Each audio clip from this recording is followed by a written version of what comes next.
हमको ये तय करना पड़ेगा कि साल भर तक घर में कोई भी फंक्शन हो, कोई भी कार्यक्रम हो, हम सोने के गहने नहीं खरीदेंगे, सोना नहीं खरीदेंगे।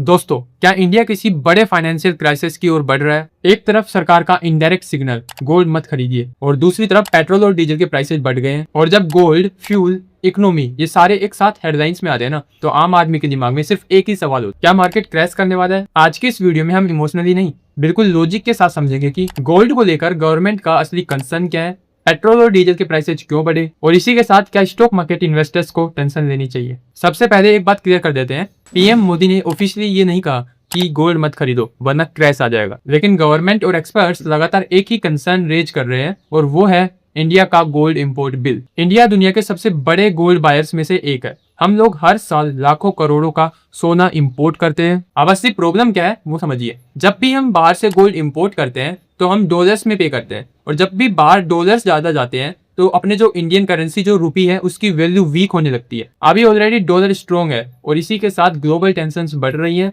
एंड क्रूड ऑयल जो है वो भी महंगा है। ऐसे में अगर लगातार गोल्ड खरीदते रहेंगे ना, तो इंडिया का जो ट्रेड डेफिसिट है वो अभी बढ़ सकता है। इसी वजह से गवर्नमेंट इनडायरेक्टली बोल रही है कि फिजिकल एसेट्स में जैसे फिजिकल गोल्ड के अंदर अपने को परचेज नहीं करना है और इन्वेस्टमेंट की ओर ज्यादा ध्यान देना है। मतलब स्टॉक्स, म्यूचुअल फंड, इंफ्रास्ट्रक्चर और इसी के साथ मैन्युफैक्चरिंग, इन सभी के अंदर अपने को इन्वेस्ट करना है, क्योंकि यही इकोनॉमी को ग्रो करते हैं। अभी रिसेंट में पेट्रोल और डीजल यानी कि फ्यूल में अभी 2 से 3 रुपए का इंक्रीजमेंट देखा गया, यानी कि प्राइसेज जो है फ्यूल के 3 रुपए तक बढ़े हैं, और इसका डायरेक्ट सीधा connection global crude oil market से होता है। अब इसमें भी पेट्रोल और डीजल के थोड़े प्राइसेस बढ़ने में भी कुछ रीजंस है, वो देखिए, middle east tensions, Russia Ukraine war और काफी सारे और भी चीजें हैं, डॉलर की स्ट्रेंथ, ग्लोबल सप्लाई प्रेशर, ये सारी चीजें इनके काफी सारे रीजंस हैं पेट्रोल और डीजल के प्राइसेज अब हाई होने के। इंडिया क्रूड ऑयल इंपोर्ट करता है, मतलब इंटरनेशनल मार्केट में अगर ऑयल महंगा हुआ तो सीधा इंपैक्ट इंडिया के ऊपर भी आता है। और जब भी पेट्रोल और डीजल महंगा होता है तो इसी के साथ ट्रांसपोर्टेशन कॉस्ट भी बढ़ती है। ट्रांसपोर्टेशन महंगा तो सब्जी महंगी, डिलीवरी महंगी, मैन्युफैक्चरिंग कॉस्ट महंगी, inflation high,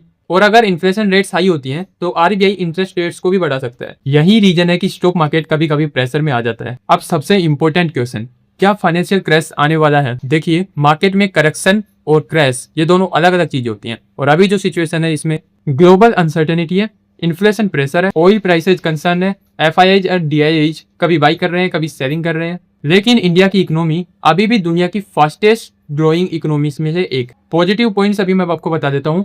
GDP growth strong है, मैन्युफैक्चरिंग पुश और digital economic growth, retail investors strong है, और इसी के साथ गवर्नमेंट इंफ्रास्ट्रक्चर स्पेंडिंग हाई है। ठीक है, तो अभी जैसे 2008 में एक बड़ा क्रैश आया था उसका जैसा कोई सिग्नल नहीं है अभी।